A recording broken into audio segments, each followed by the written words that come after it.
नमस्कार मित्रांनो, स्वागत आहे तुमचं गीता स्टडी झोन या माझ्या यूट्यूब चॅनलवरती। आज आपण बघणार आहोत मराठी भाषा। त्याच्यामध्ये 3 प्रकार पडतात। 3 प्रकार कोणते? वर्ण, शब्द आणि वाक्य। वर्ण म्हणजे काय? ज्या आपण तोंडावाटे निघणारे मूळ ध्वनी आहेत त्यांना आपण वर्ण असे म्हणतो। आणि शब्द म्हणजे काय? ज्या मूळ ध्वनी आपल्या मुखातून निघतात त्या कुठेतरी एका ठिकाणी मांडणी करून ठेवणे, त्याच क्षणाला आपण काय म्हणतो? शब्द असे म्हणतो। त्यानंतर वाक्य। वाक्य म्हणजे काय? ज्या आपण शब्द लिहितोय त्यांना अर्थानुसार त्यांची मांडणी करणे, त्या समूहाला आपण काय म्हणतो? वाक्य असे म्हणतो।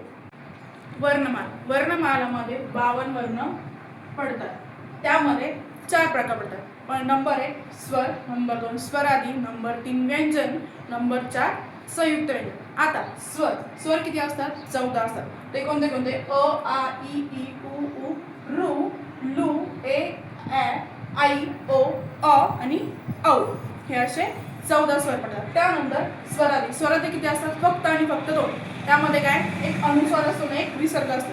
आणि स्वरादी म्हणजे काय? जे स्वरांच्या आधी येतात त्यांना काय म्हणतात? स्वरादी असे म्हणतात। त्यामध्ये आणि आहा हे 2 स्वरादी असतात। नंबर 3 म्हणजे काय? व्यंजन। व्यंजनाची संख्या ही 34 असते। आणि व्यंजन म्हणजे काय? ज्यांचा स्वतंत्रपणे उल्लेख किंवा उच्चार होत नसतो त्यांना व्यंजन म्हणतात। म्हणजेच कसं? दिसायला आपल्याला क दिसतंय, एकच व्यंजन दिसतंय, पण त्याचा उच्चार करताना त्याला लास्टला अ लागतंय। म्हणजेच कसं? क प्लस अ इज इक्वल टू क होतंय। म्हणजेच काय? बोलताना क असा उच्चार त्या ठिकाणी येतोय, म्हणून त्यांना काय म्हणतात? व्यंजन असे म्हणतात। आणि ते किती असतात? 34 असतात। ठीक आहे। त्यानंतर नंबर 4 आहे संयुक्त व्यंजन। संयुक्त व्यंजन किती आहे? 2 आहे। ते म्हणजे काय? श आणि ज्ञ।